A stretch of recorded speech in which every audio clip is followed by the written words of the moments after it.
इस दफ़ा मगरबी बंगाल 2021 का असेंबली चुनाव हो रहा है और यहाँ डायरेक्ट लड़ाई जो है, जंग जो है ममता और मोदी के साथ है। तो ऐसे में यहाँ मगरबी बंगाल में 2021 में किसकी सरकार बनने की उम्मीद है?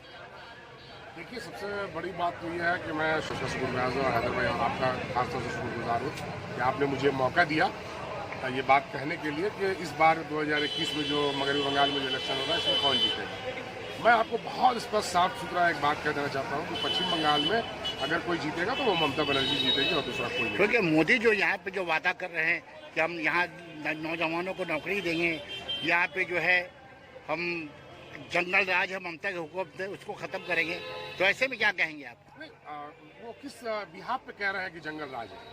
ममता बनर्जी ने यहाँ पे अच्छे हॉस्पिटल्स दिए, ममता बनर्जी ने यहाँ 5-5 लाख रुपए का जो है लोगों को मेडिक्लेम का वो दिया, सुविधा दिया। ममता बनर्जी ने यहाँ पे जो है कन्या राशि दिया। ममता बनर्जी ने यहाँ कई एक सारे उसके जो जितने भी स्कीम्स है वो सराहने के काबिल है। अच्छा, वोटर ममता को क्यों वोट देंगे? ममता वोटर को इसलिए वोट देंगे कि ममता बनर्जी ने जो 10 साल के दौर हुकूमत में जो काम किया है आवाम के लिए वो बहुत सराहने वाले और बहुत। आप तो समाजवादी पार्टी के सेक्रेटरी क्या हैं आप यहाँ मगरबी बंगाल में? पश्चिम बंगाल के जनरल सेक्रेटरी। क्या नाम है आपका? मोहम्मद जहांगीर खान।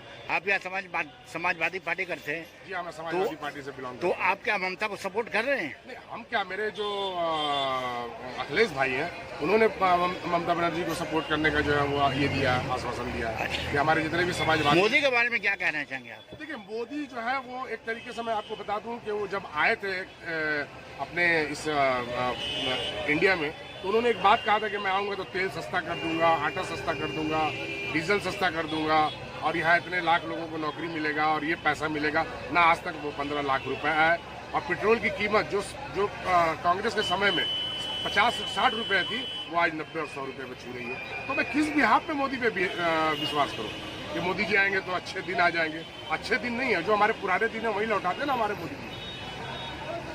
तो ये आप उम्मीद करें कि आपकी तीसरी बार ममता यहाँ की मुख्यमंत्री बनेंगी? वो जो वही ममता बनर्जी ही सरकार बनाएंगी, इसलिए कि ममता बनर्जी का काम ही उसको सरकार बनाने पर मजबूर कर रहा है यहाँ के लोगों को, यहाँ के आवाम। यानी मोदी को पसंद नहीं कर रहे मगरबी बंगाल के आवाम? बिल्कुल नहीं। क्यों, आखिर क्यों पसंद नहीं कर रहे? मोदी जो है वो सिर्फ झूठ बोलने का काम कर रहे हैं और कोई काम नहीं कर रहे हैं मोदी जी, सिर्फ झूठ बोल रहे हैं। और कर क्या रहे हैं मोदी जी? तो हिंदू वोट तो उनके पक्ष में जा रहा है ना? नहीं, ये तो हिंदू वोट के बारे में अगर आप कह रहे हैं तो हिंदू यहाँ के लोग बहुत समझदार हैं और खासतौर से बंगाली जो है वो बहुत ही पढ़े लिखे और बहुत ही शिक्षित है। वो अच्छी तरीके से जानते हैं कि अगर मोदी जी की सरकार यहाँ आएगी तो पश्चिम बंगाल में सिर्फ जो है अशांति ही अशांति होगा, शांति नाम का चीज ही खत्म हो जाएगा। यानी शांति लाने के लिए ममता की सरकार बननी बहुत जरूरी है? बिल्कुल, ममता की सरकार ही जो है यहाँ पश्चिम बंगाल में शांति लेकर के आएगी ताकि यहाँ के जितने जो भी धर्म के लोग रहते हैं, चाहे वो हिंदू हो, चाहे वो मुसलमान हो, चाहे वो सिख हो, चाहे वो बंगाली हो, चाहे हर जाति के लोग ममता बनर्जी को प्यार करते हैं, पसंद करते हैं और उसको प्यार भी करते हैं ममता बनर्जी को। मैं आपको बहुत एक स्पष्ट बात बता दे रहा हूँ, दुर्गा माँ का अपमान जो उन्होंने किया है, ये आपके जो दिलीप घोष जी हैं, क्या इनको अपमान करना चाहिए था? इस बार तो पूरी जो बंगाली कम्युनिटी है, जो उनकी लेडीज है, वही बता देंगे कि इस बार जो है मोदी जी को एक वोट भी मिलने वाला नहीं है। और किसान भी आ गए हैं, किसानों के साथ जो वो कर रहे हैं, क्या ये अच्छी बात है? कितने किसान जो है 250 से 300 किसान जो है दिल्ली में वो बेचारे शहीद हो गए हैं, वो आज इस दुनिया में नहीं रहे, उसका भी कोई सुनवाई नहीं कर रहे हैं। एकदम सरासर गुंडागर्दी पूरे हिंदुस्तान में चल रही है, मनमानी चल रही है। बहुत बहुत शुक्रिया आपका इकरा उर्दू न्यूज़ के साथ जुड़ने का।